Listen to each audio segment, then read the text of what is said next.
Hello everybody, welcome back to my channel. अगर आप मेरे चैनल पर नए हो तो मेरा नाम है Sai Shimpi, CBSE class 10 grader. I know आप सब सोच रहे होंगे कि ये चमत्कार कैसे हो गया। 2 दिन पहले तो वीडियो आई थी और इतनी जल्दी वीडियो कैसे आ गई। मैं सोच रहा था कि मैं थोड़ा इनकंसिस्टेंट रहूंगा, कंसिस्टेंट रहूंगा। पहली बात तो भाई मुझे बिल्कुल भी बोलते नहीं आता है आजकल, और दूसरी बात कुछ नहीं। सॉरी गाइस, मुझे रिपीट करना पड़ेगा। अगर आप चैनल पर नए हो तो सब्सक्राइब कर देना, क्योंकि आज 20 के सब्सक्राइबर पर हम करने वाले हैं Q&A। अगर आप इंस्टाग्राम पर हो तो मुझे फॉलो कर देना। तो चलो वीडियो को स्टार्ट करते हैं। सो गाइज, अभी मैं यहाँ पे कर रहा था कुछ मैथ की प्रैक्टिस। वैसे मैं कर रहा था सर्कल वाला। अब देखो मेरे साथ क्या हुआ ना, मैंने जब ऑफ कैमरा क्वेश्चंस को सॉल्व करा था तो मुझे आ रहे थे, क्योंकि यार वो इजी थे।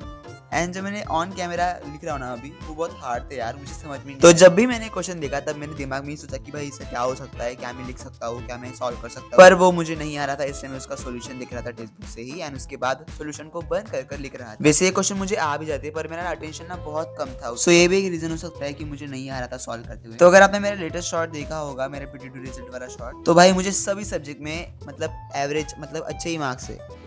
पर भाई सिर्फ मैथ्स में मुझे एवरेज भी मार्क्स नहीं है यार। भाई पेपर थोड़ा सा भी हार्ड नहीं था, मतलब एवरेज लेवल का था। तो भी फिर ऐसा क्या हो गया जो मुझे इतने कम मार्क्स आ गए। अब मैं आपको बताता हूँ कि इसकी क्या बैक स्टोरी है, क्योंकि इसमें बहुत सारे फैक्टर्स है। सबसे पहले भाई मेरी नींद नहीं हुई थी उस दिन, इसीलिए मेरा दिमाग पहले से ही बहुत फ्रस्ट्रेटेड था। उस वजह से I was not able to write any answers. दूसरा फैक्टर, अगर आप एक दिन पहले पढ़ रहे हो भाई उस चैप्टर को नया, तो आप उसके आंसर कल नहीं सॉल्व कर सकते। इन माई केस ये तो है ही। तो हाँ, इस वजह से मेरी क्वेश्चन प्रैक्टिस बहुत ही कम थी, मतलब नहीं थी समझ लो। तो ओके यार, अब जो हो गया सो हो गया। मेरा जो मेन टारगेट है ना, वो मेरी बोर्ड की एग्जाम है, ना कि स्कूल की एग्जाम। एंड आपका भी शायद वही गोल होना चाहिए। अगर आपको स्कूल की एग्जाम में कम मार्क्स आ रहे तो आप डिमोटिवेटेड बिल्कुल मत होना। तो यार सर्कल के क्वेश्चन तो मुझसे बन नहीं रहे थे, उनको मैं बाद में कर लूंगा। पर उसके पहले मैं अपने कर रहा था एपी के क्वेश्चन। तो here is what I did. मैं ये कुछ क्वेश्चन के जो आंसर दिखा रहा हूँ वो थे एपी के। आई गेस मैंने 11 क्वेश्चन या फिर 10 क्वेश्चन किए होंगे। उसके बाद यही कुछ सर्कल के क्वेश्चन के आंसर्स, ये मैंने एक ही दिन करे थे पर अलग अलग टाइम पर करे। तो अब मेरा यही गोल है कि मैं रोज मैथ को सॉल्व करूँ अच्छे से, क्योंकि भाई अब तो मैं मैथ में कमबैक करूंगा।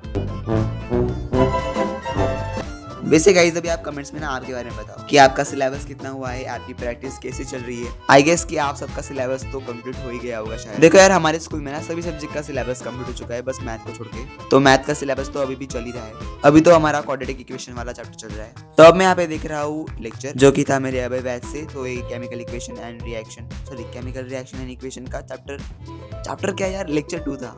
तो अब मैंने सोचा है कि मैं लेक्चर के नोट्स नहीं बनाऊंगा, तो अभी मैंने थोड़ा सा लिख लिया था। वैसे जो ये मैंने लिखा है ना नोटबुक में, वो मेरा लेक्चर 1 का था। लेक्चर 2 का तो मैंने कुछ लिखा नहीं था, जो कि मैं मतलब टेक्स्ट बुक से ही देख रहा था। वैसे भी आप में से बहुत लोगों ने सजेस्ट करा कि जो सर क्वेश्चन दे रहे हैं ना बस उनको लिखो। तो मैंने भी सोच लिया है कि मैं बस MCQs को लिखूंगा एंड कुछ क्वेश्चन को प्रैक्टिस कर लूंगा ओरली। अब तो बस मेरा यही प्लान है कि मैं अबे बैच को पूरा फॉलो करूंगा 0 बैकलॉग के साथ।